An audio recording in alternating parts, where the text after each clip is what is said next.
Hello and welcome to KUMBTV. We are going to be taking a look back at the transfer window, which slammed shut at 11 p.m. last night. West Ham making a slew of late signings to make everyone happy, because everyone wasn't particularly happy up until about the last week, given the paucity of signings that have been made. But anyway, Nick and myself, how you doing, Nick? I'm all good, thank you very much. A bit tired, buddy. but other than that, all very well. Thank you very much, sir. Nick and I are going to be going through the ins and outs of the transfer window, taking a look at some of our new signings and what they might offer. We're going to also see what you, the West Ham fans, think of the transfer window and some of the signings we've made. And then we're going to finish off by trying somehow to pick our best 11 for the away game at Southampton on the 11th of September, which is, of course, West Ham's next game after the international break. So that should be interesting. But anyway, we are going to start by looking at the players that came in. Very, very busy transfer window in the end, wasn't it, Nick? It was all quiet, wasn't it, up until the last week? And then Kurt Zouma kicked off and boom, it all went a bit mad. Yeah, it was a slow burner, wasn't it? It was like lovely lamb shanks done in red wine. You wanted it to hurry up, you wanted it completed, but yes, show a bit of patience and you're rewarded and salivating at the end of it. Yes. Well, let's see what succulent treats David Sullivan and his team served up for us anyway. We should. I mean, we made essentially 5 signings during the transfer window. The first, of course, many will have forgotten by now, because it was a signing that we made right at the beginning of the window, and it was someone that was here last year, a deal we made permanent. It was, and that is our currently quite maligned centre-back, Craig Dawson. Yeah, who I think is being unjustly criticised. It's not his fault. He's not world class. He's been adequate. He's done a good job, and he's still a handy option to have should one of our new signings get injured or one of our existing centre backs get injured. So yeah, £2 million, bit of a bargain, wasn't it? Really? Yeah, I mean, you can't complain about that, can you? Really? I mean, £2 million for a player. I mean, and let's be honest, he had a fantastic season, didn't he, on loan last year? It's just he's looked a little bit rickety in the opening couple of games. We spoke, didn't we, during the live feed for Saturday's game against Palace? We felt that he might have, you were actually, to be fair, you were quite defensive of him. I think it was me who was rather critical of him for the second goal, but I think you said it was a bit of magic by Gallagher that anyone would have really been caught out by. Yeah, I've seen the highlights again of that, actually, and I'm not going to change my mind over it. He didn't have the world's best game. I ain't going to say that at all. Yeah. But the actual goal itself, if it was one of our players doing that, we wouldn't have been focusing on defender. We'd be focusing on what a good goal it was. So, yeah, I still think it was harshly vilified for that. Yeah. But bear in mind what he is. He's a £2 million defender in this day and age. Yeah, exactly. And as we said, he certainly was more than a £2 million defender last year. It was an absolutely fantastic season, helped the club finish that 6th place. Absolutely. And we can't forget that. Indeed. Moving on, we made another signing some considerable time later. This one, a season-long loan with view to a permanent deal if all parties are happy. Goalkeeper coming in from Paris Saint-Germain, one of their, I think they've got a team of goalkeepers over there, haven't they? At the moment, they brought in Donnarumma. They already had 3 or 4 on their books. But Alphonse Areola coming in for the season, a £1.8 million loan fee. What do you make of that one? I think that's a fantastic signing. Yeah. However, I believe that we don't have an option. I think it's an obligation. So at the end of it, he's going to be our permanent player anyway.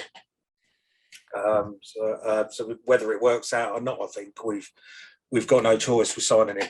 He was very good for Fulham last season, and I don't think we'll come in for Southampton. I think he'll get the Man United game, and he'll. Which one, the League Cup or the Premier League game? The League Cup. Okay.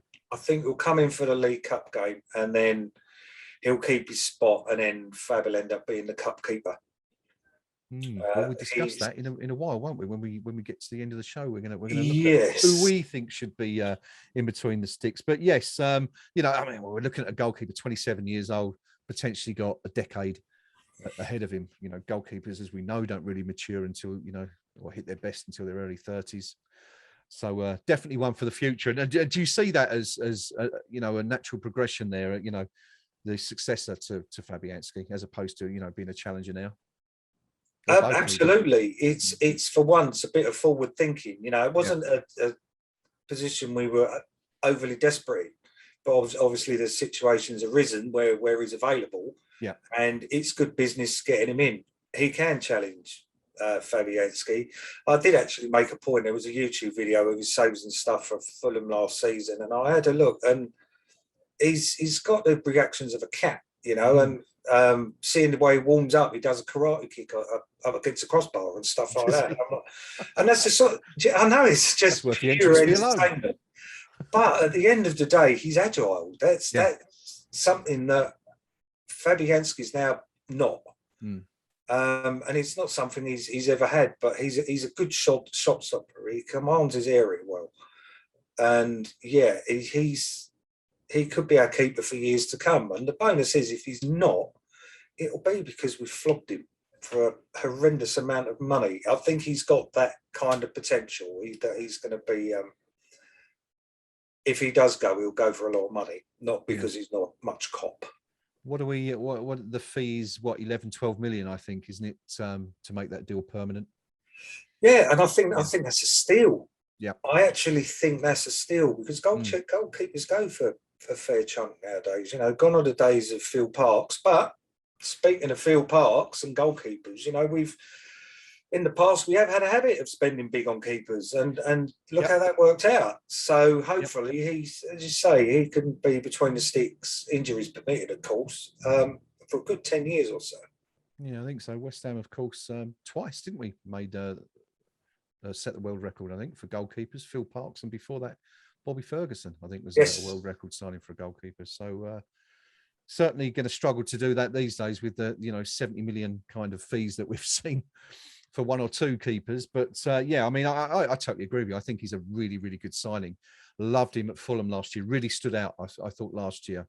Obviously got plenty of practice playing in Scott Parker's, you know, behind Scott Parker's defence. But I think he's a quality player. And I totally agree when, you know, you say he could be our number one for years to come. So yeah, like that one. And then, of course, moving on, it all went quiet, didn't it? For weeks and weeks and weeks. There was speculation and rumour, but nothing happened. Yeah, that was painful. The transfer thread, not one to be remembered, really, whilst it was quiet. There were a few reason heads in there. One or two. There were many more that weren't. And yeah, it was pure entertainment. And then we signed a defender for more than we've ever paid a defender before. And my word, what a signing. What a player. He is. Again, I kind of suspected this was going to come up. So I've had a look again. He's got highlight reels and stuff on YouTube. He's a beast. Yep. There's no other way to describe him. He's like a defensive Antonio. He's a bully. But he's good to go with it. And I think that's going to be a cracking bit of business. Always think that defenders should cost as much as strikers, there or thereabouts. I know they don't, but scoring goals, stopping goals is just as important, I feel, as scoring them. And no, this is a fantastic bit of business. And even better, we've actually weakened Chelsea, because they didn't get their defender over the line as well that they was hoping to get. So that's a direct rival weekend as well. Yes, I suppose it is now. I mean, of course, the player we are talking about is Kurt Zouma, who arrived from Stamford Bridge for a fee just shy of £30 million in the end. I think it was 29.8, the agreed fee, according to most sources. And there he was, sitting on a wall outside the Eiffel Tower, which I thought was quite funny, because PSG did the reveal, didn't they, with Lionel Messi at the Eiffel Tower, and then West Ham did exactly the same. Kurt, of course, was over there for personal reasons, and that's where he took his medical. But you know what the thing I like about him most? He sounds like the Terminator. He does, yeah. He's got that rather strange accent, but the thing I like most about Kurt Zouma is that his middle name is Happy. Yes, isn't that amazing? Isn't that fantastic? Yes, and he's got this hard man kind of look about him until he smiles. Yeah. And then his face lights up. It's like somebody's switching a light on in a dark room. Yeah. I think the club did it, didn't they? They showed a picture of him with this stern face, and then he just breaks into this huge smile with these lovely white teeth of his. A gentle giant, you could say, yeah. Yeah, gentle giant. So he's going to be a fan's favourite, I think. The other thing, of course, about Zouma is that checking the Chelsea forums and speaking to Chelsea fans since, a lot of them are really disappointed that they let him go. They felt, he's 26, he's still not really, you could argue, not reached his peak, when you consider most players, unless they're sort of nippy forwards, really reach their zenith at sort of 27, 28. So we really should have him for his best years, given that he signed a 5-year contract. But yeah, I mean, they were really unhappy, weren't they? The Chelsea fans. Yeah. I've got a couple of Chelsea fans that were as friends who were there when they weren't very good, and it's just been positive. About him, saying what a great player it is. He'll bust the gut for you. Yep. And that he's as well as that, he's actually a very good defender to boot as well. So yeah, I think we've got the better deal there, and it still makes me chuckle that Chelsea were relying on him going, and then they didn't get there, man. So West Ham 1, Chelsea 0. Jules Koundé, wasn't it? I think the player they were after from Seville. So there it was. So we'd waited so long, and a bit like London buses, along came all these signings at once. Dawson and Areola in, Zouma coming in, what was it, a week before the end of the transfer window, and then a few days later, again, and this one really is no surprise, I think, that it went so late in the window, because we know that Moyes wanted Jesse Lingard. That was his key signing. That was the one he wanted to get over the line. Couldn't do it. We understand that they met and had a chat, and Jesse, for family reasons, decided to remain in the Northwest, and that meant West Ham had to move to the backup, and the backup is a very, very good player indeed, by all accounts. Yes, sometimes things happen for a reason, and I think Lingard not coming to us has opened up us getting this new fella. Again, I can only base on YouTube highlights. I've never seen a match with him playing. Yeah. But he seems like one of those players that's actually, without exaggerating too much or going over the top, he's got everything. He can tackle, he's got pace, he can shoot, he can score with both his left and his right foot. He's got the odd trickery in there. Yeah. He can dribble with the ball. He actually excites me far more than Lingard did, and that's not a criticism of Lingard. I loved him with us last season. Yeah. But yeah, to me, this signing is actually quite a statement. I think this is actually a statement, because we're getting him at the beginning of his career, whereas Lingard's at the end of him. And I actually posted on the forum that perhaps that maybe we've just outgrown Jesse Lingard, because I think this player's the real deal. He's going to be, if we keep hold of him long enough, I think he may well get Payet levels of adulation. Well, that's pretty high praise indeed. To consider that, but of course we're talking about Nicola Vlasic, who came in from CSKA Moscow for a fee of just under £26 million, with the potential of add-ons. It's about another £8 million potentially if certain criteria are fulfilled. A player, and Vlasic, of course, is known to Premier League fans because he was here before, wasn't he? He spent a year in England as an Everton player, was then shipped out on loan to Moscow, where he signed that permanent contract. But again, we spoke about Chelsea fans and Zouma, but if you look at the Everton fans, they felt that he was one for the future that they would have liked Yeah. to have kept there, and you know, a bit disappointed to see him go to what they class as a rival in West Ham. Yeah, that's what I've understood from social media more than reading Everton forums, is that, they should have kept him. They should have given him a chance. What was he, 19, 20 when he left? Yeah, yeah. You know, right, that's absolutely no age at all. He's gone out to, although it's not obviously up to the standard of the Premier League, it's still a blood and guts league. You know, he's probably getting kicked every week out there in Russia. Yeah. It can be quite a brutal league from what I've read. So yeah, he's going to come back a lot more mature than he was when he left. You know, he's 4 years older now, and I'm excited. He does excite me, and I can't wait to see him play. I'll try and catch some of the Croatia game if it's on tonight. Well, that's good. That will be our first opportunity to get a look at one or two of these players, and of course, one of the other players. Well, the last one, really. I mean, we were barely over the excitement of signing Vlasic, a really excellent attacking player that effectively replaces Jesse Lingard. When the final piece of the puzzle was confirmed, when was this? About 7-8 o'clock, I think, last night on deadline day, just after the club, and I think we knew this was on when we got the news that Conor Coventry, who we're going to touch on in a minute, had moved to Peterborough, because that indicated that if Moyes was happy to let him go, then he had to have someone else in the pipeline to fill his boots, as it were.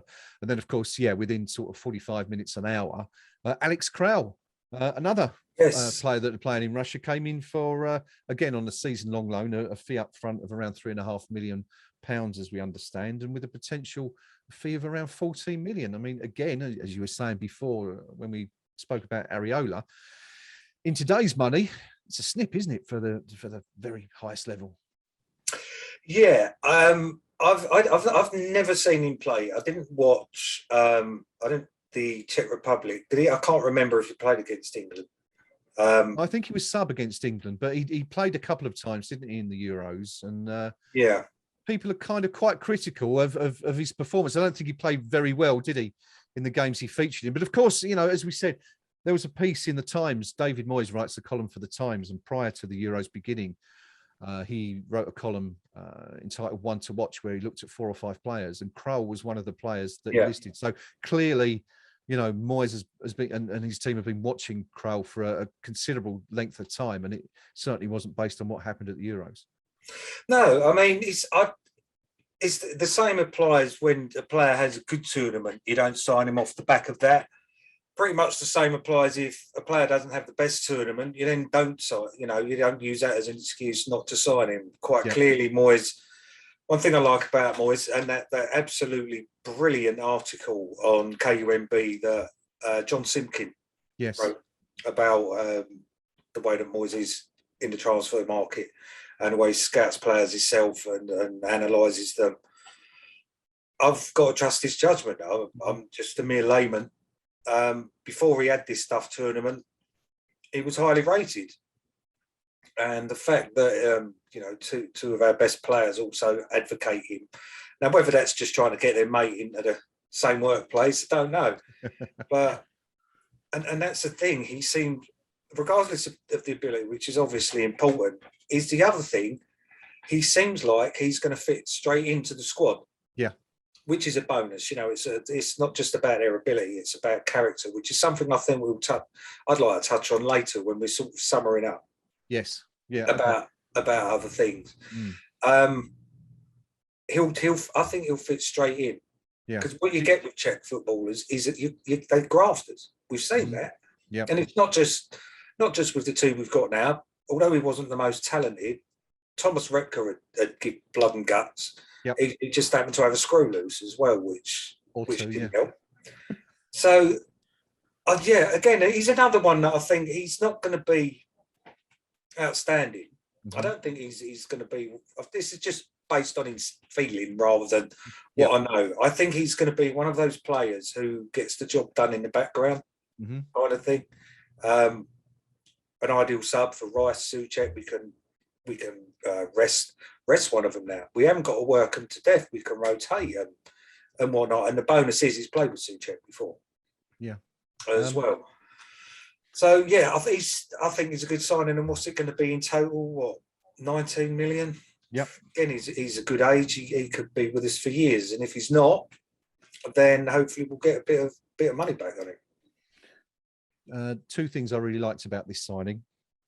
The first thing was your background, actually, at the moment, the reveal video. I mean, what about that? I think it was Terry Land, who contributes to KUMB occasionally, who described the reveal video as more cheesy than a bowl full of Watsits. But you know, what it did show us is the camaraderie that those three guys, you know, have, and there's clearly a, you know, some spirit there, isn't there, between them, as was shown by the video. And they're not just the video, the Twitter comments as well. The Twitter conversation they had was actually quite brilliant. And the thing is, you can imagine them saying it, not just when you're reading it. It's one of those things where we're so familiar with them now that you're kind of reading it in their voice as well, which makes it all the more funnier. And you know, and that's the sort of thing, isn't it? They're just, these Czechs just seem humble lads who are over the moon to be doing what they're doing, you know, and it's great. And it's always good to have people like that keep their feet on the ground, I think. They're very we saw that, didn't we? By I mean, it was Southampton, wasn't it? It was spotted taking a bus home. I'm not sure whether it was from a game or training or just shopping, but he was spotted at a bus stop. And I think the story behind that was it started raining and he wasn't actually getting a bus. Him and his wife with a baby dived into the bus stop to keep dry. That's the story I heard. But don't spoil it. No, but nonetheless, you know, let's believe that anyway. Yes, yeah. I'll edit that bit out of the video. You know, although it's not quite up there with Ron Greenwood with the FA Cup on the tube. It's or was it the European Cup? He had the cup. No, it was the FA Cup, or Marco Boogers in a caravan, perhaps, which is something else that, you know, wasn't particularly true. The other thing, anyway, the other thing I really liked about this signing. Yes, sorry. Is that we can resurrect the Christian Daly song, can't we? The curly hair song. Yeah, we've got Sideshow Bob. Yeah, it's brilliant. I mean, we should have signed him just on the basis of that. We hadn't had anyone with good hair for quite some time. I mean, you got Mikel, who I don't know what he does with his hair. You know, he doesn't really make the effort, does he? And you had Andy Carroll with a man bun, and it's all been a bit, but this is a hairdo and half. So on that basis, reminds me of Diamante, Alessandro Diamante. Yes, he does actually. He looks, they do look quite similar. The hair, I mean, obviously it wasn't long, but that kind of wild thing going on. But anyway, or some Massey boot. Yeah, yes, I guess so. Yeah, going back even further. But anyway, there might be a show for later. West Ham baddest hairstyles. West Ham players' hairstyles. Yes. I would imagine Joe Cole and his blonde number 2 with the red tick in it must come into the equation somewhere. That was pretty wild, wasn't it? But anyway, we're not here to. And Dean Ashton's bleached French crop. Yeah, of course. Yeah, Dino did it too, didn't he? Yeah. So we move on. Moving on swiftly. So there you go. So 5 players coming in: Craig Dawson, Alphonse Areola, Kurt Zouma, and Nicola Vlasic and Alex Kral on deadline day.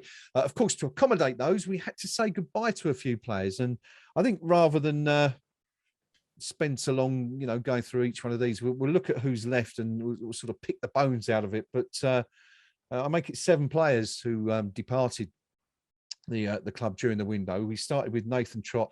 Moving to League Two side Nancy on a season-long loan. Nathan Holland went to Oxford United, also on a season-long loan. Frederick Alves to Sunderland, also on a season-long loan.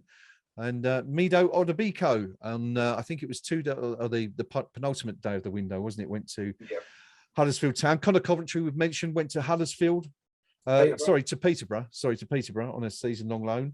And then we did actually get a fee for a couple of players. Zonde Silva went to Forest, very, very last minute, £200,000 signing for the Championship side. And then the forgotten man, who, it seems to have happened eons ago, but Felipe Anderson returned to Lazio for around £3 million plus add-ons. What sort of sticks out amongst those for you, Nick? I think the Felipe Anderson's got to be the one. What did we pay for him? 35 mil. Yeah. And we've got not even 10% of that back. What an absolute waste of money. Quite clearly, Moyes didn't fancy him. What happened to him? That again, we could sit here for an hour talking about him as to what actually went wrong. Because when he first came, what a player! Mm-hmm. Good first season, yeah. Yeah, some of the goals he scored. I mean, I don't think we've scored goals like he scored. He scored for us since he's gone. He's the curling shots in the top corner from outside the box. Yeah, we don't get that anymore. He was, to coin a phrase, mustard in his first season, and then something in his form just inexplicably went. And I was willing him, even last season during lockdown when we first started these. I was just willing him to come back to the club and find that form again. But I don't know, it just didn't happen for him. But he seems to be back in his happy place now. He scored a nice goal for Lazio at the weekend. Sprinting through the middle and doing the keeper one-on-one. So, yeah, it's just one of those things, isn't it? Sometimes they just don't work out. Yeah. Certainly was up there. I think him and Haller will always haunt Pellegrini or be kind of symptomatic of that particular reign, won't they? That era, the wastefulness of those two in particular. What are we talking there? Nearly £80 million spent on those two players, and less than considerably, or maybe even less than a third of that going back. But so I mean, Anderson, anyway, as you said, back in his happy place. Hopefully, it'll work out for him. I'm sure we still wish him all the best, regardless. But and then it's sort of a string of youngsters we've lost. Nathan Trott. That's for experience, isn't it? He's gone to France. He's never going to get a game in the first team here at this year. Nathan Holland looks like he's on his way out of contract next year. It's a shame because he came here from Everton, didn't he? Very highly rated, and he got a very, very bad injury, and it's just not worked out for him, really. No, I mean, you can't expect every youngster to go mad. I mean, he's 23 years of age now. And he's where are Oxford League One or League two? One, isn't it? I think, yeah. Yeah, and at 23, he's at that level. Sadly, he's going to be a player that I don't think he's going to make it big time. No. And that's not, it's not a bad thing. He's come through. He's another one that's going to earn a good living. From the game. Because even down there, it's still an half decent living. He's going to be able to pay his mortgage. He's going to drive a nice car and stuff. And it's another academy graduate who's earning a living from the game. They can't all be Declan Rice at the end of the day. No, that's it. Frederick Alves came into West Ham a couple of years ago. Gone to Sunderland on a season-long loan. Already played. I think he played in the Carabao Cup, and the manager was quite pleased with what he did. Yeah. Mido Otabiko. Now this is a strange one. Obviously came in from Manchester United, very, very highly rated player. Looked like he might be, challenging for a place in the first team. Spent a lot of time actually in the squad, didn't he, last year? Made his debut in the FA Cup. Manchester United, unfortunately didn't really show his best that night, but it's Manchester United we're talking about, his former club, of course, where he came from. But from what we can understand, he's expressed a preference for first team football. He wants to get out there and play. And consequently, we've agreed to let him join Huddersfield in the Championship on a season-long one. I think that's a good move for him. He was expressing a permanent move away, wasn't he? And I said, I'll comment on your post on Facebook that you put in the KUMB Facebook page. If that is how he's thinking, that at 18 he deserves to be in the first team of a Premier League club, then maybe he's getting a little bit too big for his boots and bye-bye. But he has signed a new contract. He has gone out on loan. Yes. And maybe somebody sat down with him and said, look, mate, you are a good player. Your chance will come. But you're just not ready. Yeah. I Simple mean, as that. it's a good level as well, isn't it? To go Yeah. and play in the second tier at 18. Oh, yeah. It's tough. It's going to be tough. It's going to be tough for him, but let's see now if he can. Don't get me wrong. There's nothing wrong with having confidence by saying, I should be in the first team, but sometimes the overconfidence can look like arrogance. Well, he's now getting a chance to play in the second tier, and let's see what he can do. Let's see what we can do. And if I can just rewind a bit, because we're talking about the outs, something we haven't mentioned on the ins that's not on the list, and someone I think is one to watch is Okaflex, who we signed from Celtic. Yes. Now, he wasn't on the list, and I don't think he shouldn't be forgotten. I've got a good feeling about this guy. I've got a good feeling about him, and that maybe come the end of the season, he's going to be the player that out of nowhere we're like, wow, where did that come from? He'll get given a chance, he'll score a couple of beauties, and he'll grab it with both hands. He just seems to have that mentality about him. Yeah, there was a couple of players that came in really to the under-23 squad as well, wasn't there? Ekwa came in from Chelsea as well. Young Thierry came in from Reading. And really looks like there's the Moyes again. He said it, isn't he? He's a fan of the red ball model, which essentially, it's nothing really revolutionary or new. It's based on bringing in young players and developing them at the club, selling them and replacing them and going on like that. But there's definitely one or two very, very interesting youngsters that have come in. Of course, the keeper as well. Brian Kinnear has come in from Rangers, another youngster. That's it. Yeah. A few players, but it'd be interesting to see. But I kind of agree. I like Okaflex. I mean, we saw him a couple of times. I think he scored at Celtic, didn't he? And he scored a hat trick for the 23s as well the other week. Yeah, I mean, although the quality of the opposition wasn't great, although at Celtic again, they had their first team out. He's a finisher. He can score. He knows where the goal is, and you get so many strikers. Take Freddie Sears, one of our own, for example. He was banging them in for the under 23s and stuff. But this Okaflex looks like he's got something even over and above what Freddie Sears has. Now, he's somebody that I would have loved to have seen do well. Yeah. He got that dodgy goal, didn't he? Where was it? Was it against Bolton or Blackburn or something? He scored. That never was. Yeah. Yeah. Yeah, because he went a long period of time without scoring, didn't he? And then he got that goal, and I thought, he's going to kick on, but he never really did. But this Okaflex has got, I think he's got something about him, and we could well see him playing Premier League games by the end of the season. There you go. So that's one to watch, according to Nick. Armstrong Okaflex came in from Celtic during the close season, one of the ones we haven't touched on. The only player that we haven't really spoken about, and this is another outgoing player, and of course we said we'd come back to him, Conor Coventry. A lot of people felt that this was the season he'd make the step up with Mark Noble sort of, slowing down and becoming more of a club ambassador than perhaps a player. But with Alex Kral coming in, David Moyes has took the decision to send him out on loan for the season. He's gone to join Ferguson at Peterborough, a club that we obviously do a lot of work with, which I assume is something to do with Barry Fry's involvement. Barry Fry, of course, a long-term friend of David Gold's. So Conor, another one in the Championship this year. What's your view on that? Do you think we should have kept him, or do you think this is an opportunity for him to go out, get some regular first-team football, and come back, refreshed and with all that experience under his belt? Yeah, he's another one that needs to go out on loan at a decent level. I'm just actually, while we're talking, I'm going to go on his Wikipedia page to see because I don't know much about him. I'm going to be honest.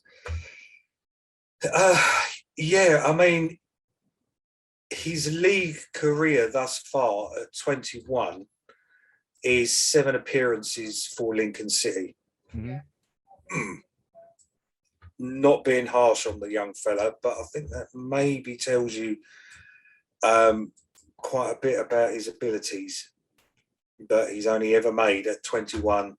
And I'm not judging him to Declan Rice's level whatsoever.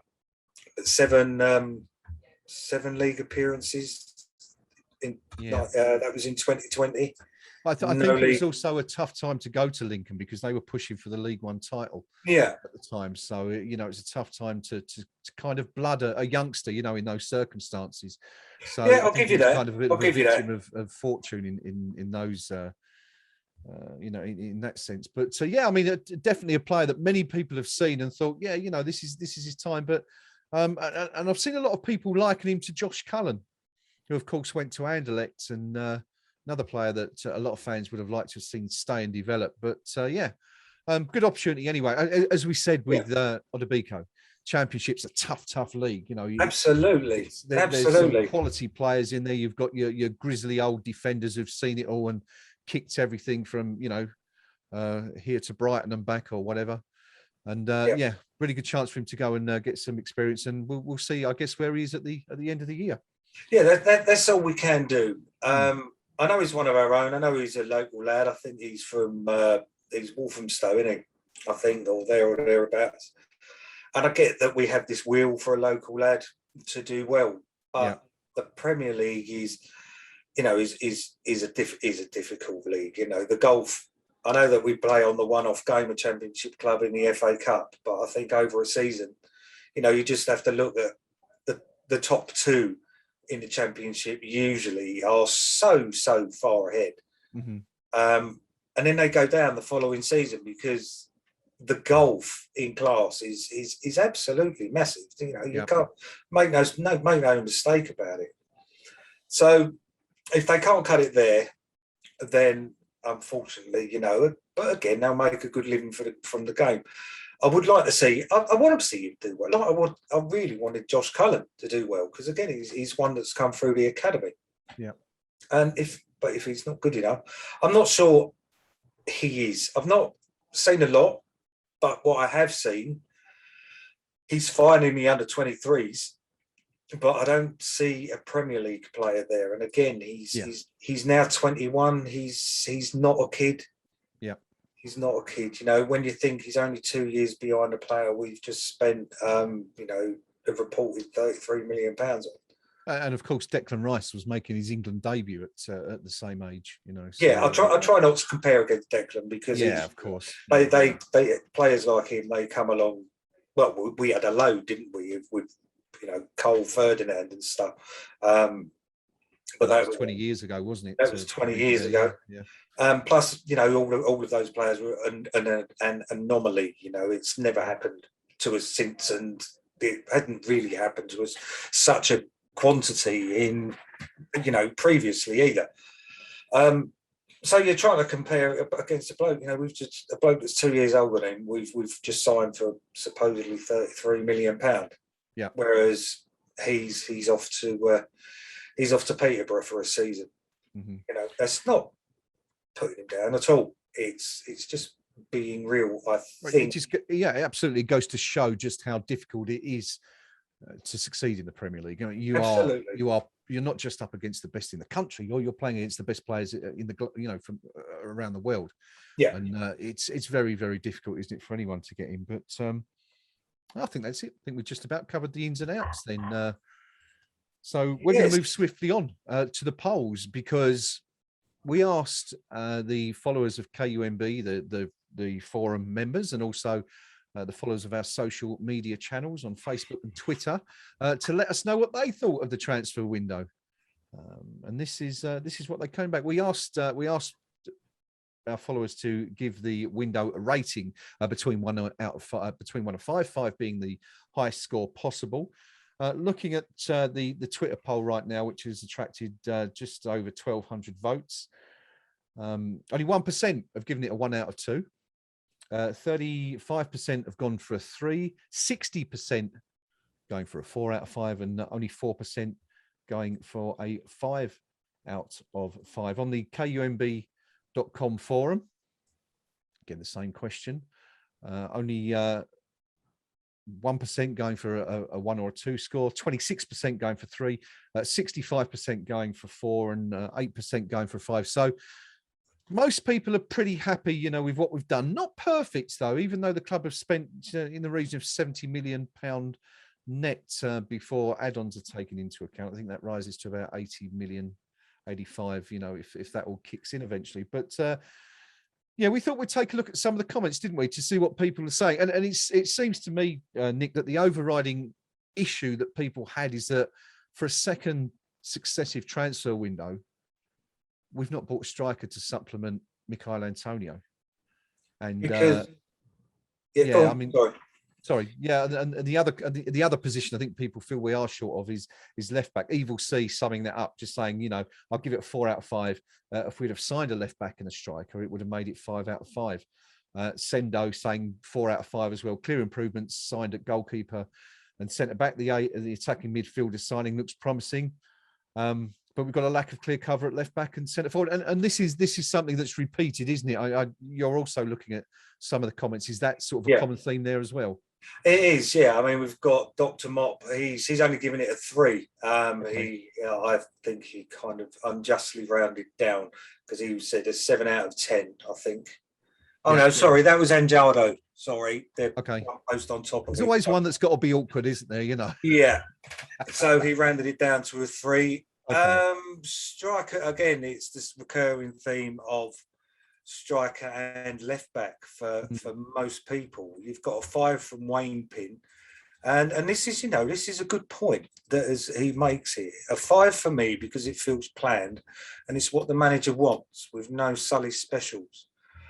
I think us as fans want another striker, but I feel that as a team, we don't actually need one. Okay. There is, you know, obviously there is the difference there.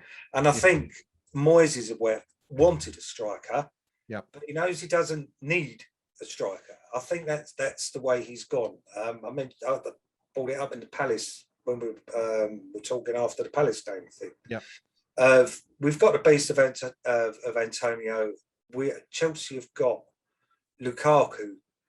And then, but who else has got? Yeah, a player of that ilk, the big chunky number 9. You know, not many teams. And again, they're a dying breed. The Andy Carrolls and stuff of this world. I think we've got enough quality up front. Don't need a striker. We've got enough quality up front to play forward. A 4-3-3. Yeah. Owen up top again. I advocate him as a Bellamy type. I'll keep repeating myself on that one. He's, you know, he knows where the goal is. He gets his shot a lot. Most of the time, he'll pull a save out of the keeper. And he's also got the very good ability of one-on-one since he's been with us. Whenever he's been one-on-one with a keeper, if given a choice between him and Antonio, I'd actually have Bowen ahead of him in a one-on-one with a keeper competition. We're all right. We're fine. We don't need an out-and-out striker. We have got goals throughout. I can't even say the front 6. I mean, we've got goals, as I put in the forum, from every position apart from goalkeeper. Yeah, you've got the threat at centre half at corners. Yeah, well, free kicks. You know, Soufal's not going to score too many, but he's always there for an assist. Yeah, I think you're right. I think there are goals throughout the team, and I agree. I'm not sure that's such an issue as some people are making out, and clearly David Moyes feels the same because given you know the finances he's had available, had that been the case, I'm sure he would have gone that extra step to bring someone in. But I just want to go back, just want to rewind a bit to something you mentioned right at the start there. You mentioned how the person you quoted, can't remember who it was, but mentioned that there hadn't been any what he termed Sully specials, which as we know generally applies to the gifts that our chairman often bestows upon our managers. Sam Allardyce, of course, famously spoke about these. Does it feel that way to you too? And does it feel like David Moyes, finally, we've got now a manager who has taken complete control of the transfer policy and, has directed every signing that we've made this year? 100%. He has put his neck on the line. He's refusing to be told what players to take. Yep. It feels like he has got the players that he wants, not what Sullivan wants. There's none of them were represented by Salthouse, were they? That we brought in. So I don't think he's got total control to the point of because he's obviously bound by financial restraints. Yeah. You know, we aren't a big club in that respect that we can go out and dip, you know, 50, 60 million pound on a forward. And, you know, on the transfer for Tammy Abrahams was mentioned a lot. And I don't think for that sort of money that we were being quoted. If that was true, not for me at all. He's, to me, I don't think he's the real deal yet. He might be. Good move for him going to Roma, but for the money. It was a ridiculous amount, wasn't it? What, nearly 40 million euros, wasn't it? I think they paid for him for a player that's had a year. Absolutely. I'd sooner go off Ajax 25 million and get Alaba back. At least he can score goals. He did. Till the day I die, I think that was ridiculous getting rid of him. There was, I think it was wasn't a footballing decision. I think it was a financial decision to get him away. I think that he was not played because of activating clauses and contracts and stuff like that for appearances. I think that was all down to money. Because he was a natural goal scorer, and although he didn't fit the style he played, he would now with these players behind him, with Ben Rama and this new fella and whatnot. He's the one that got away from me. But so far as all the other forward players go, even without Antonio, I think we're going to give some of the bottom half teams a bit of a kicking. Actually, let's hope so. Our problems were at the back. Yeah, who out of, just touching on the rest of the Premier League, who do you think had the best window, and who do you think had the worst window? Let's exclude West Ham, just for the benefit of this question. But what would you go with? Well, worst window's got to be Newcastle, isn't it? I feel sorry for their fans. I know a lot of them are quite deluded and stuff, but whenever I've been up to Newcastle and I've been in a pub and stuff and speaking with them, and they're not giving it all the large about Sean Longstaff and going woo and what else like that Pillock on YouTube did that time. Some of them are actually quite knowledgeable, and it's a working class northern town, docks and whatnot, and they're actually really a northern version of us, aren't they? Absolutely. I've often argued that point. Newcastle is like the West Ham of the North. Salt of the earth, mate. Working class stock, as you say. Lots of dockers, and I think the problem with Newcastle though is it's kind of, it's like its own echo chamber, isn't it? Because here, in London, you've got 13 or whatever it is, professional clubs. But they're really on their own. You've got nothing around apart from until you get to Sunderland and Borough. They've had a tough one, haven't they? They have, and I do feel sorry for them. I do feel sorry for the fans up there because they don't deserve it. You get the odd ones that think they're a massive club and deserve to be winning the league, but the majority I've met are grounded, down to earth, and pretty humble, and know that they're run by somebody who hasn't really got the football team at heart. He's been wanting to get rid of the club. And I was glad when their takeover never went through, because with good owners, they could be, they've got the potential to be a massive club because they've got the fan base and stuff. So I feel sorry for them. As for the best window, who do you reckon? Nobody has really jumped out at me. I thought Villa had a good window, and I was tipping them to do great things this season. And so far on the showing, they've not done too great. I know they let Grealish go. I still don't think in a million years he's £100 million player. But that's good for us if ever we do sell Rice, because the benchmark's been set. I suppose you could argue City for signing Grealish, but when you've got that money, it's a nothingness, isn't it? Really? Yeah.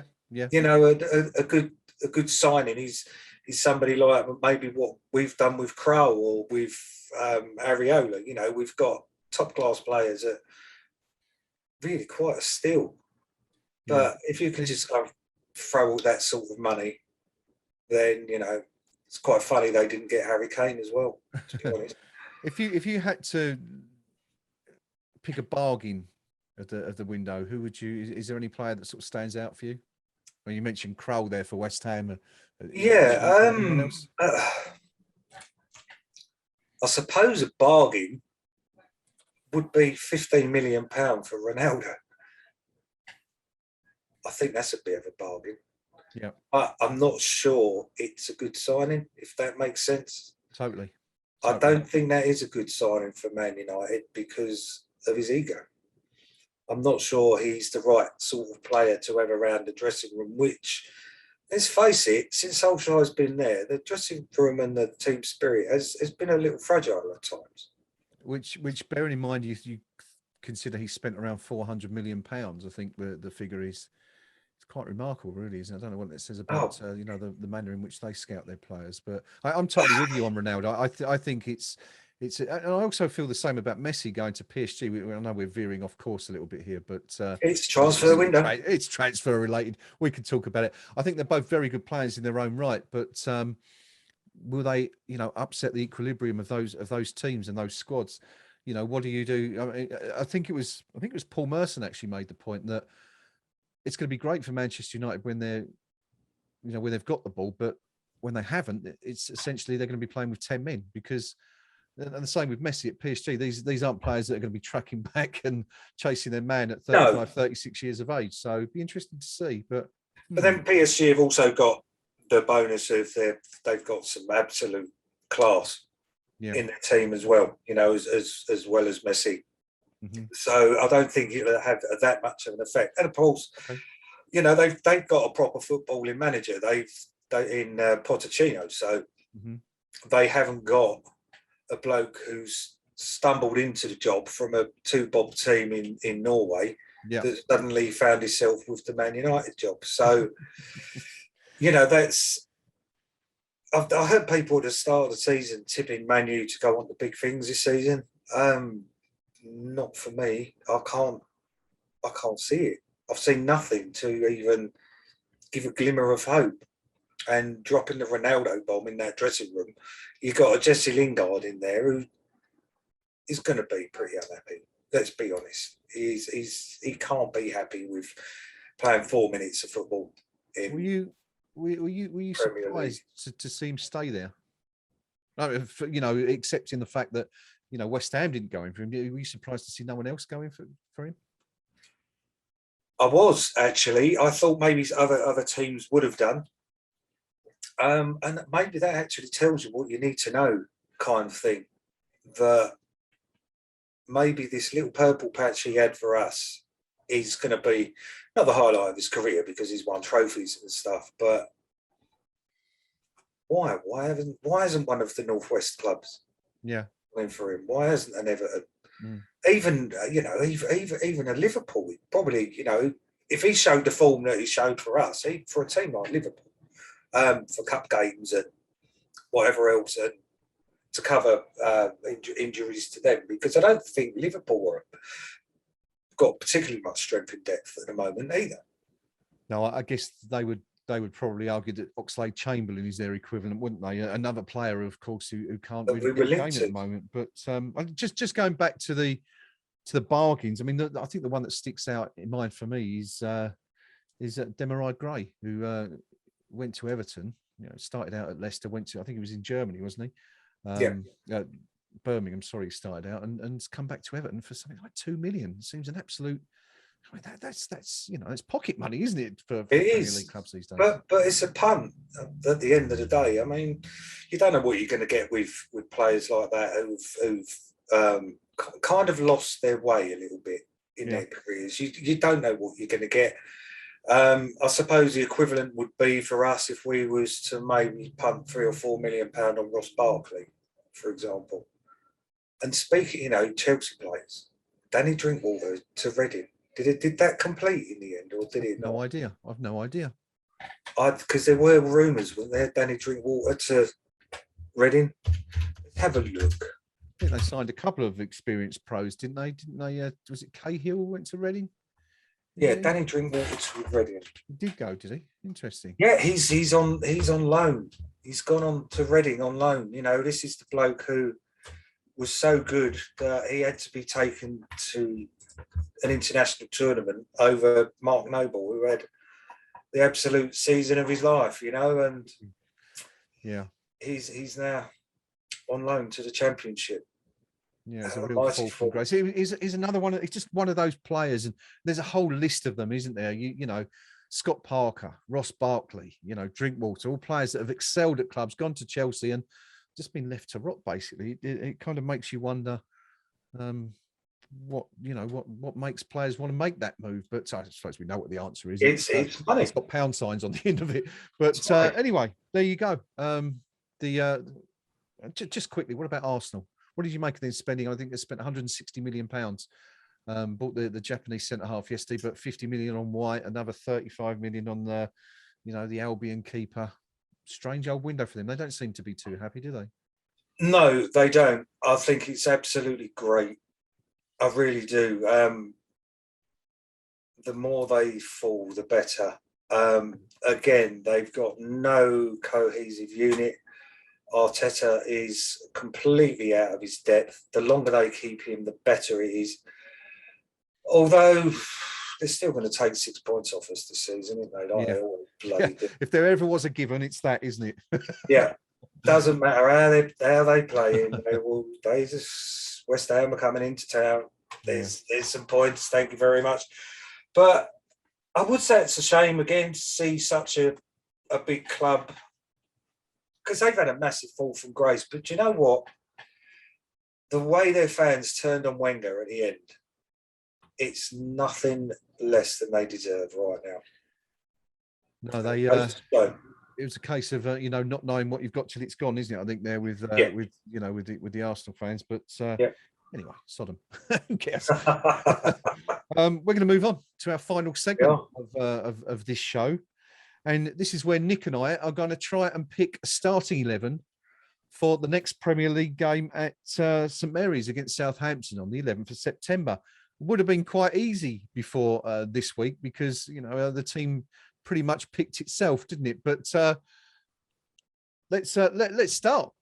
We've got 4 choices, basically, in goal. We've got David Martin, Darren Randolph, Alphonse Areola, and Lucas Fabianski. Who are we gonna put in between the sticks, Nick? I'm going to put Alphonse Areola between the sticks. All right, and I'm going to say we're going to pick one team here, so we're going to have to come to some kind of consensus. All right, so there might be a few arguments over the course of the next few minutes. Yeah, this may take a while. You're going to be doing a lot of editing. Areola, you're going for Areola over Fabianski. Yes. I think anyone who was listening to the stream on Saturday will be aware why you feel that's the case. And I like the idea. I think he's a great goalkeeper. I think he's got potential, but I just think what would it do to Fabianski to say after 3 games of the season we're dropping you? I mean, what would that do to his morale and his confidence? If he's a decent enough pro, he'll work harder in training. He'll work on what he's not been doing. And if he's physically not able to do it, then, football's a brutal game.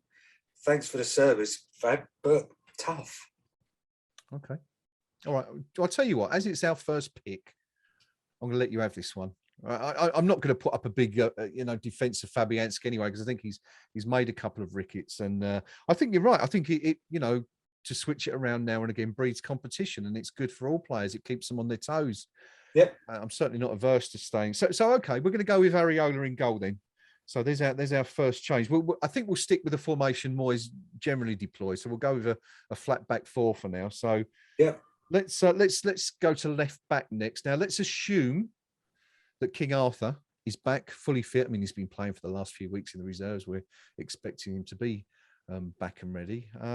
He's really the only challenger for Cresswell. But what are we going to go for there? It's got to be Cresswell. Got to be. Okay. Because it's Cresswell. Because he's good at what he does.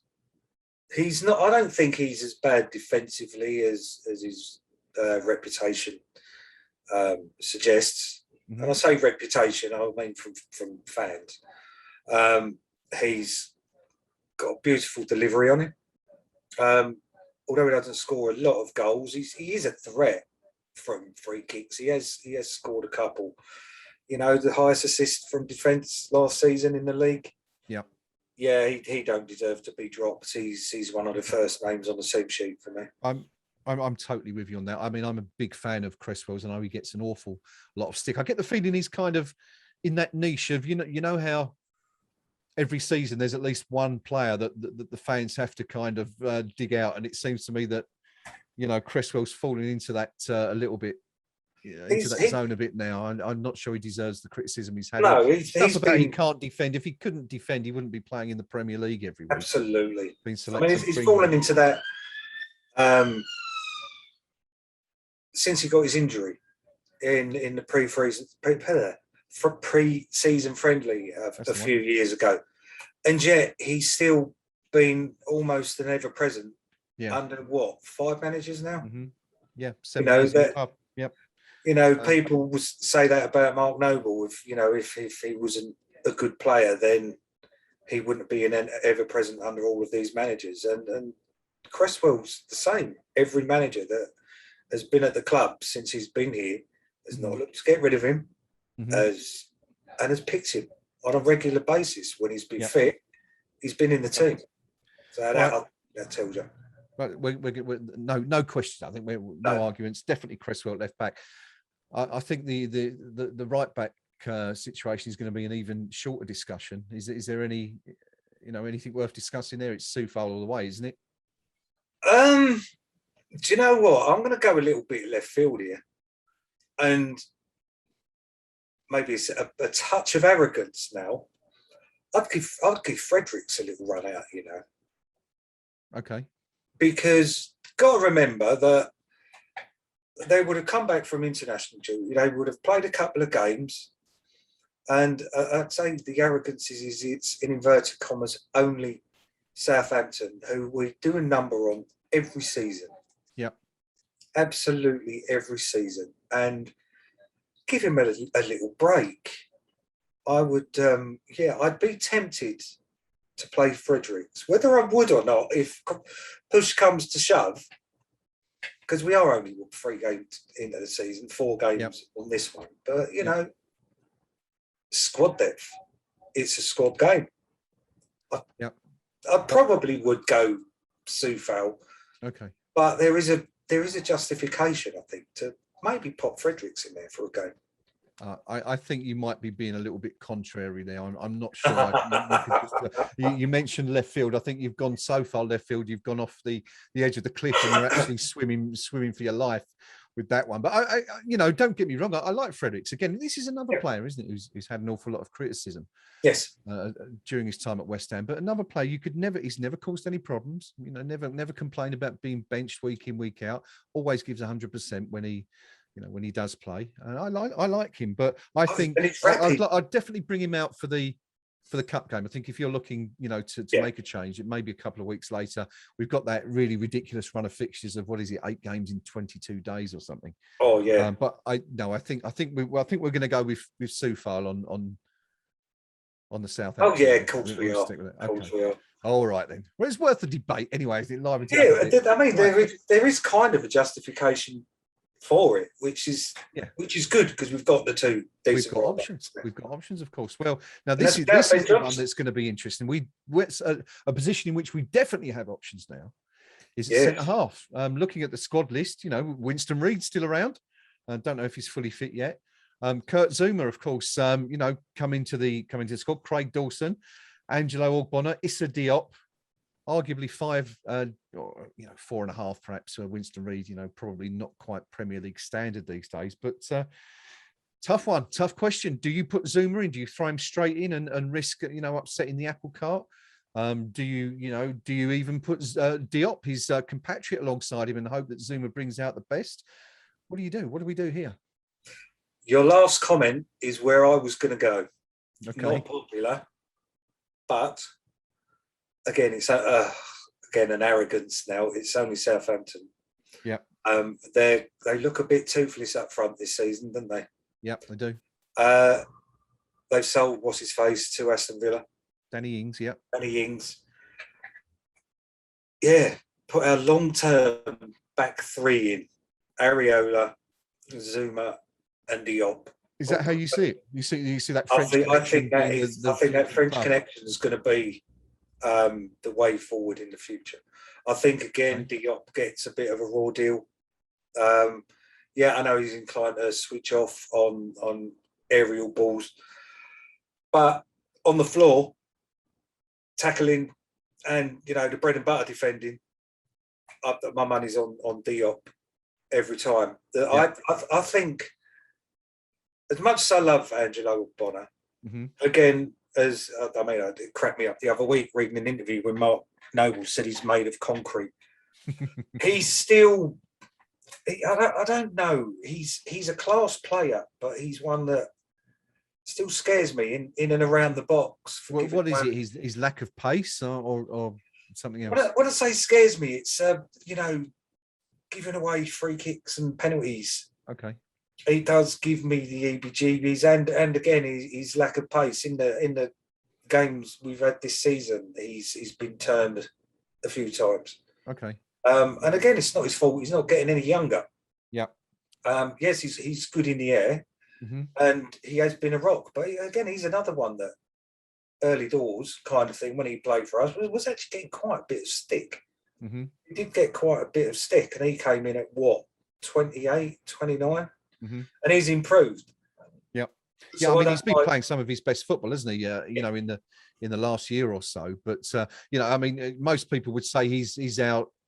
He's the first defender on the team sheet these days, even though he's 33. I guess you're right. I think long term, and I think this is why Moyes has kept Diop, because I think he still sees something there. I think he still sees a player, which is why he, there were rumours of it at Southampton actually, taking Palace also. Perhaps looking, but Moyes wants him. I mean, Moyes has always said he wants 4 centre halves, and he's been quite keen to keep Diop. So I think I'm with you. I think he sees something there. As for Southampton, I think you've got to stick with Ogbonna, because that's your experienced player. That's the player who's been the sort of glue holding the defence together for the last year. So I think he's got to go in. I think for me the question is, do we drop Dawson? And if you drop Dawson, surely it's got to be Zouma over Diop. So I think on that basis, but on that rationale, I think I would go with Bonner on the left side and Zouma on the right.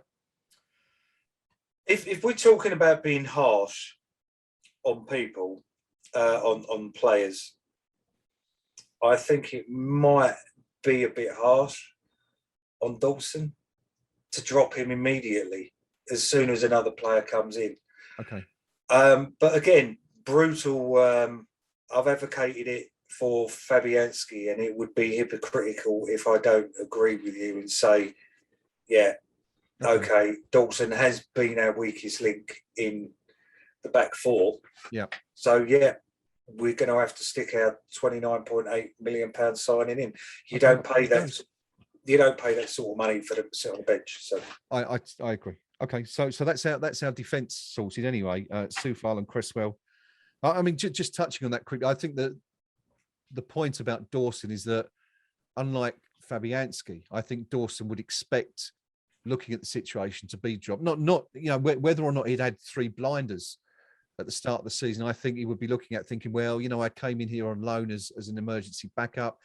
The boss didn't use me for 2 or 3 months. It was almost like I was a forgotten player. I've come in, I've done well, but it's kind of, I think he knows his place in the squad. I think he knows he's always going to be 3rd or 4th choice. So I don't see an issue there, and I think he's a consummate professional as well, and wouldn't have an issue with it. So no, not at all. I think you're right. You've got to put your £30 million signing in, and given Nick as well the fact that we've been sitting here, haven't we, week in week out, saying the defence is not good enough. This is too weak. We need more better players here.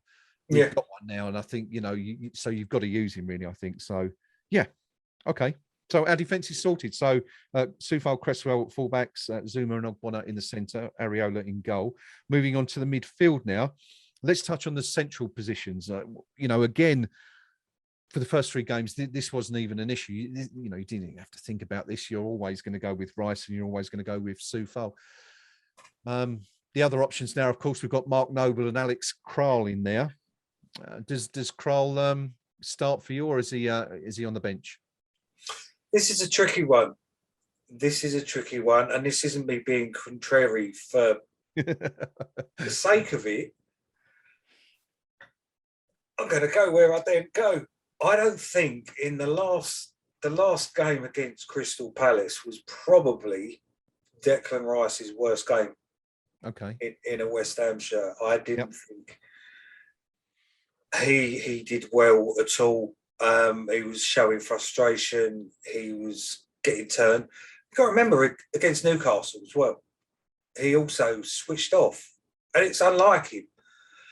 Now we've got somebody that can step in. He has played every minute.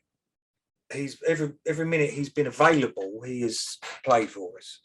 He's had a World Cup for England, and for his benefit, and I don't know. It wouldn't again be a bad idea to say, look, Dec, we've got a hard run of fixtures coming up. You've had a busy summer. It's Southampton. We've just signed his mate here. How'd you fancy a rest? He'll probably say no, blah blah blah. But if it were to happen, I would see Moyes' reasoning behind it. It's not going to happen. You've got to play your best players. So Declan Rice, but he needs to. We need the Declan Rice of last season back, because so far there's a slight question mark over his performances so far this season. It's all very well having a good half. Last season he was given a good 2 halves. So it will be Declan Rice and Thomas Selchuk. Okay. In midfield for me. Okay. But there is an argument to give Rice a little rest, put his feet up. I hear what you're saying, and it all makes perfect sense. I just wonder whether playing with the kind of players he's been playing with during the Euros, and then coming back here and being constantly surrounded, and not just I'm literally bombarded every day with stories about, Man U are thinking about making a bid for Rice. Chelsea are thinking about putting an offer in, about offering the 100 million. I just wonder what that does to a player's mentality and concentration levels, and knowing that if he goes and plays for the team and gets an injury, then there's definitely no chance for a move. We're not suggesting for 1 second that Rice wants to go back to Chelsea, because we certainly know his family aren't that keen on doing it. But I just wonder how much, and bearing in mind, I think this is the thing we forget. Declan's still only 22. He's Absolutely. very, very young. Very, very young. Absolutely. And all that is going to play heavily on his mind. He's been thrust from West Ham's best player last season into the spotlight on a world level. He played in the final of the Euros and was one of the best players in the tournament for England, let alone the final. And I think when Southgate took him off in the final, that's when England fell to pieces. But I just wonder how much effect that's had. And now with that kind of behind him, the transfer window's closed. He's going to be a West Ham player for the rest of the season. There isn't going to be a move in January. I don't think that's likely to happen. And I just think that now maybe he can concentrate. I think you're absolutely right.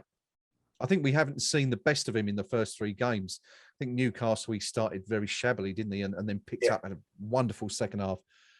Played very well against Leicester, as everybody did, but certainly wasn't at the races against Palace. But in terms of the squad, I think it's really good now. We've got Noble's never going to be, serious competition for either of those players. Mark himself knows where his place is now. He's basically there to enjoy his last season. That's what he's there for, and be an emergency.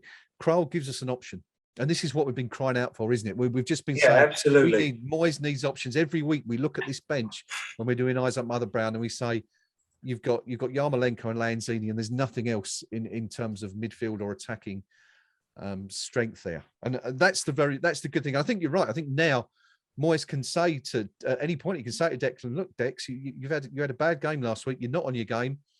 I'm going to give you a rest this week. And hope that gets him back to his best. Yeah, and as you mentioned, as you mentioned again, not forgetting he's only 22, and he has been thrust into this spotlight. I mean, because his rise really over the past 12 months has been meteoric, hasn't it? Absolutely, really. Absolutely. And again, maybe a bit of man management, because I think Moyes has got the capability for man management, because it seems all the players love him, especially Rice. Yeah. Do you know, maybe if he put a little arm around his shoulder and said, look, I'll tell you what, Dick, we've got a tough run of games coming up in a couple of weeks. Mm-hmm. We've got Southampton now, and we've got a cup game. It is Man United Cup game after Southampton, isn't it? Let's have a quick look. We've we've actually got Zagreb. We go to Croatia, which could be interesting. For the cup, and then it's Man U in the Premier League before we have them in the cup. So busy period. Yeah, we've got cover, and I don't know. I'd be inclined to. Again, it's not deliberately being contrary, and it's probably why I've never made a football manager. That maybe, again, remember, he is still only a 22-year-old kid. Yeah. To maybe pull him out the limelight for a couple of weeks. Yeah. You know, not as a punishment, not as like you've not been up to your best, so I'm dropping you kind of thing, but take a break physically and mentally, Dick, because we're going to need you in a couple of games to be at your very best. Yeah. You know, so. But he's still got to play, isn't he? So yeah, I think so. It's a nice how do you flip it? It is a nice conversation to have, because we've now got options. Yeah. But it's unfortunately it's not going to happen. But I think maybe he might need to be a little bit protected, let's say, at some point in the season. All right. Well, our engine room therefore is built on English steel and a bit of Czech steel as well, I suppose. Rice and Souček. We're going to miss out the rest of the midfield for now, because I think that's going to be the most interesting point of the whole debate. And thinking about it, we sort of spoke about those other fixtures. We perhaps should have looked at what teams we were going to be picking for Zagreb and then Man U and so on and so forth, because I think that's going to be just as interesting. But for the sake of brevity, let's just stick with Southampton for now. We're going to be playing one up front. I think there's only one choice again here. I think this is the position that's least arguable, isn't it? We've only got the one forward for now. All right, Jared Bowen can do a job there, and et cetera, but it's got to be Mickey Antonio, isn't it? I mean, the form player in the Premier League, the best rating in the Premier League this year, the most goals, 7 assists and goals, more than anyone else. I mean, absolutely on fire, isn't he, at the moment? Oh, he's a shoo-in. He's an absolute shoo-in. It does give me the heebie-jeebies, though, that he's going to be on like an 8-hour flight back from Jamaica. Yeah, sat in one position. You just know what's going to happen, don't you? What do you make of that? The fact that Jamaica have got 3 games, haven't they? We know we pointed out on KUMB a week or so ago that because of the red list situation, he can't go and play in Mexico. He can't go and play in Costa Rica. So the only game he can play is the home match against Panama. Do you think that's, if you're in Antonio's boots, are you up for that? Do you want to go and play that game? Or are you thinking, well, perhaps I'll wait till I'm available for every game? Oh, if I was in his shoes, I don't think I would. I actually don't think I would, because of the distance. What's he doing? He's going out there he's flying across the Atlantics for 90 minutes of football. Yep. Really? Think about who pays your wages, mate. And I know it sounds harsh, because I know it's going to be his dream to play international football. Yeah. He should have been picked for the Euros, in my humble opinion. Yeah, I agree. And we wouldn't be looking at this situation now. I've just got a horrible feeling he's going to come back injured. Oh, God, don't say that. I cannot shake that thought out of my head with his hamstrings that are made out of pasta. He's in the squad anyway. There's nothing we can do about it now. He's selected. Theodore has selected him for his squad, and he's in for that game. I'm assuming that will be on telly, so I guess we'll be tuning in and watching it, through, I don't know, without everything, crossed, I would imagine, in that game. Yeah. It's such a West Ham thing to happen, though, isn't it? I totally understand where you're coming from. Yeah, a player who's been chomping at the bit to play international football, and it's his first proper call-up on the other side of the Atlantic against probably a team of cloggers, probably playing with a team of cloggers, to be fair. Well, he's playing with Ravel Morrison, hopefully, so that should be interesting. I mean, them two. Oh, there you go. If he's playing alongside Ravel Morrison, gives you an idea. Sorry, gives you an idea of the standard that he's going to be playing against, doesn't it? Dodgy pitches, maybe.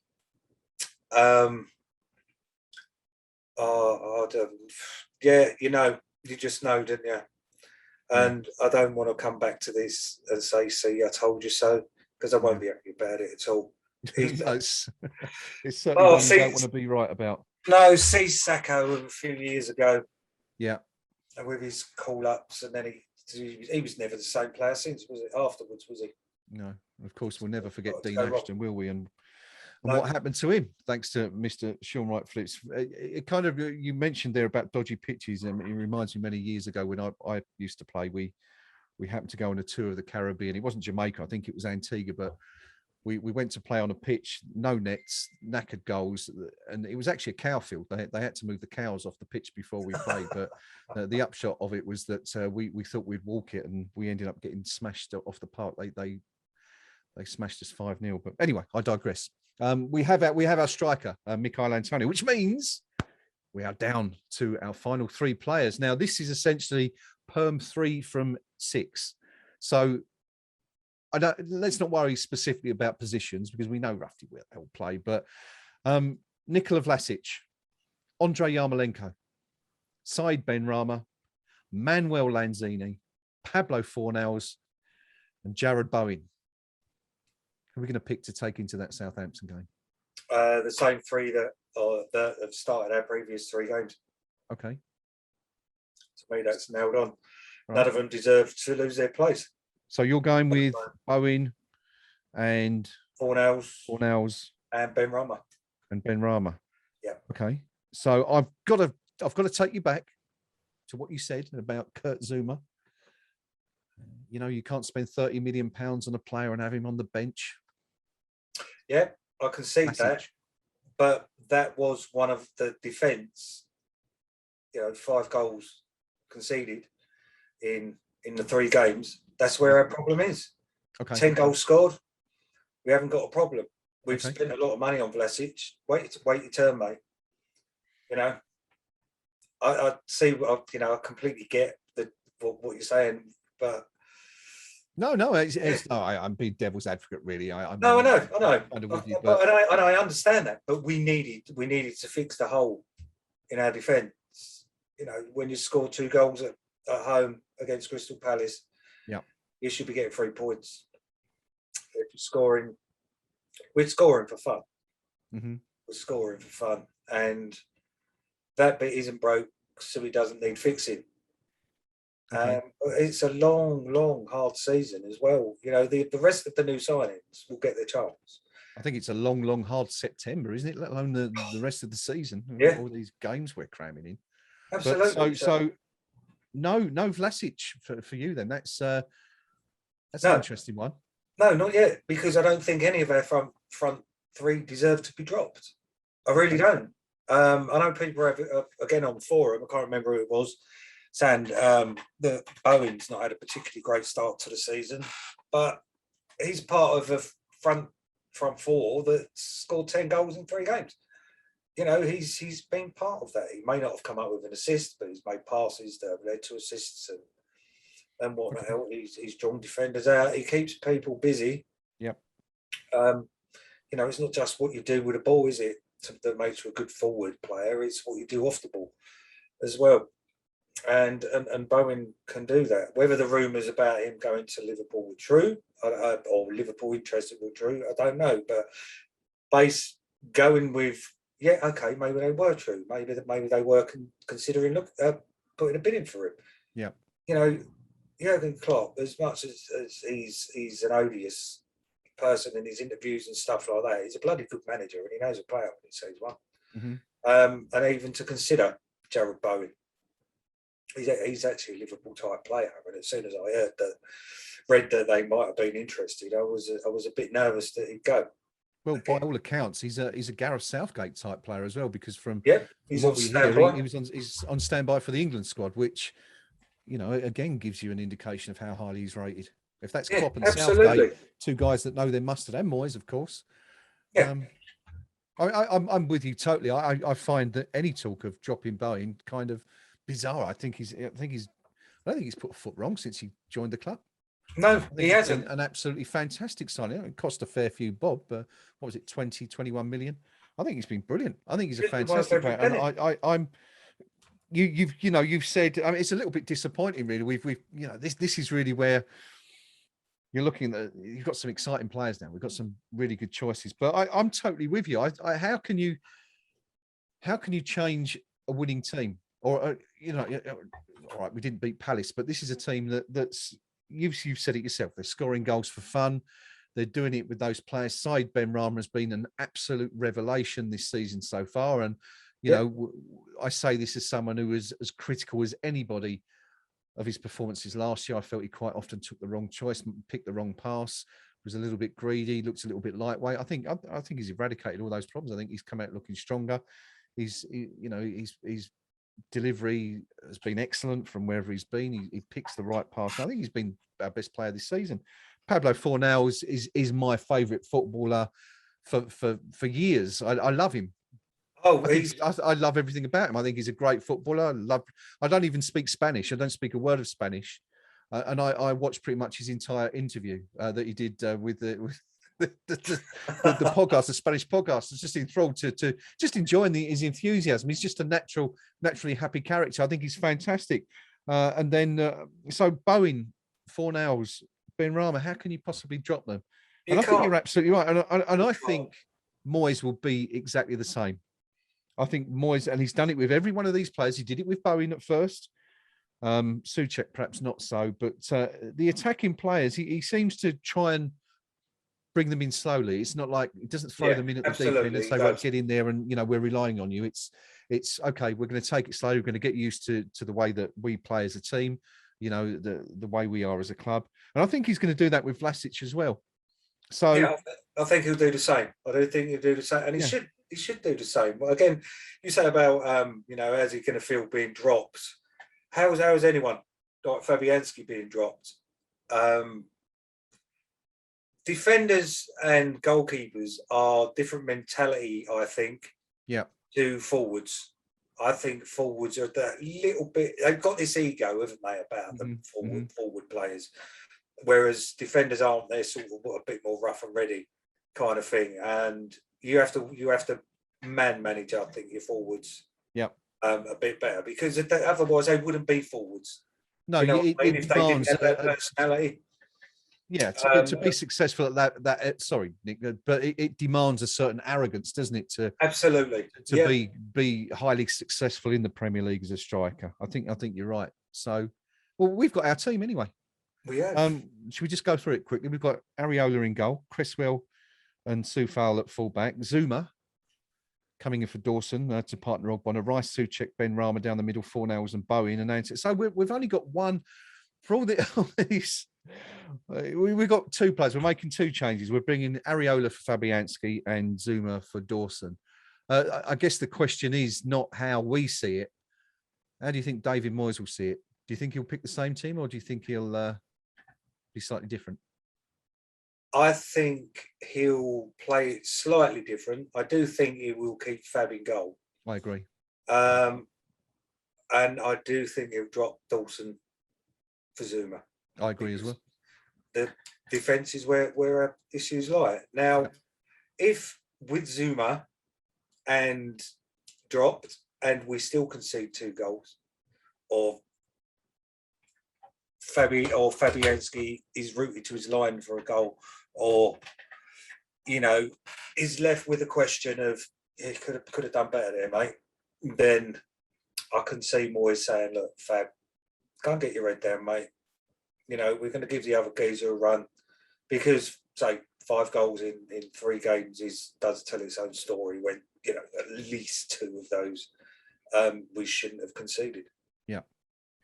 Okay. From a goalkeeping point of view, not from a defence point of view. All right. So we think, and I totally agree with everything you said there. So we think he's going to go Fabianski, and then the team as we've picked it: Cresswell and Soufal, Zouma, Ogbonna, Rice, Suchik, Benrahma, Formels, Bowen, and Antonio. So there we have our team for Southampton, our next Premier League encounter. I think now got from the bench. And options, yeah, great. Won't it be great to look at that? And I can imagine he can't wait, can he? I would think, Mr. Moyes, I think he's looking at that, rubbing his hands together, thinking, you know, this is going to be fantastic. Finally, I can make substitutions again at 60 minutes rather than having to wait until the 85th, 86th minute. Yeah, and it's going to be better for the team overall. He's not going to have to run them into the ground now. I totally agree. You know, if we're 2-3-0 up against Southampton or 2-3-1 up, even, we can take Declan off now. We don't have to get him to do the full 90, because then we can stick Kral in, give him his debut, see what he's like. And it's the same with, I mean, Benrahma gets subbed every game anyway, same as Jared Bowen. You know, they're guaranteed. But now we're not sticking on a Lanzini or a Yarmolenko. We've got a highly talented 23-year-old forward who's chomping at the bit to make his mark again in the Premier League, because he had a chance, he got shipped off. Now it's his second chance. From what I've seen, and I've seen on the website as well now, he's speaking. He spoke to WHUFC.com. He seems to have the right attitude. He's you know, the players do it all the time, don't they? They come out with a video and yeah, right, mate. But no, he does seem genuine. Yeah, what was it that Larry Beryl says? Young, hungry footballers. So we've just signed one of those, and I think he's going to be special. Yeah, let's hope Larry Beryl is right, and everyone else who said the same. And there it is. That's our team for the season. What would be interesting is to see what you guys think. Let us know what your rating is for the club's transfer window business. You can let us know via our social media channels, Facebook, Twitter, or directly on the KUMB.com forum. We've got various threads running now where you can contribute. Join the other several hundred new members that we attracted yesterday. And also let us know what your team would be. I mean, feel free to reply in the comments below this video and let us know what how you would take that Southampton game. Let us know what your starting 11 would be. And would you start Vlasic? Would you maybe rest Declan Rice? Let us know. Be interesting to hear from you. I think that's about it, Nick. We've covered pretty much everything we wanted to do today. Yeah, although there is always something I'll come out with at the end, as you will know. The last word. The last word. How's this for a team? Fabianski, Dawson, Diop, Johnson, Fredericks, Mark Noble, Alex Kral, Lanzini, Yarmolenko, bloody hell, what's his name? The new bloke, Vlasic, and Okaflex. I'll say this, it's a lot better as a backup team than we certainly had this time a week ago, let alone a month ago. But this is, you know, I mean, the point being that we now have options, don't we? This is, I mean, if you're looking at a team to put out for, you know, maybe we've qualified for the Europa League next round, the last game or two, the Carabao Cup, even the early rounds of the FA Cup. Why not? Why not? But you know, you fancy that team to win if we get, you know, we get past Man United and get a lower division team. You'd fancy that team to go through the next round, surely. Yeah, it's not a bad side, not a bad team at all. But you know, there we are. David Moyes has options in every position, as we've just explained. Can see what a choice he has now, and let's see what he does for Southampton. I'm sure it won't be too much different from what we've said, will it? Who knows? time will tell. Who knows? Who knows? It can be full of surprises from Mr. Moyes. It could. It could. We certainly But pulled one or two rabbits out of the hat during the transfer window. Players that yes, came from nowhere. But there you go. That's it from us today. Indeed. Thank you for joining us. Hope you've enjoyed the video, and it's given you food for thought. As I said, let us know what you think. If you've enjoyed the show, give us a little like down below there, and why not subscribe to be notified of future content. Nick, any final words? Come on, your irons. Perfect. What a way to go. Come on, you irons. We'll see you all again very soon.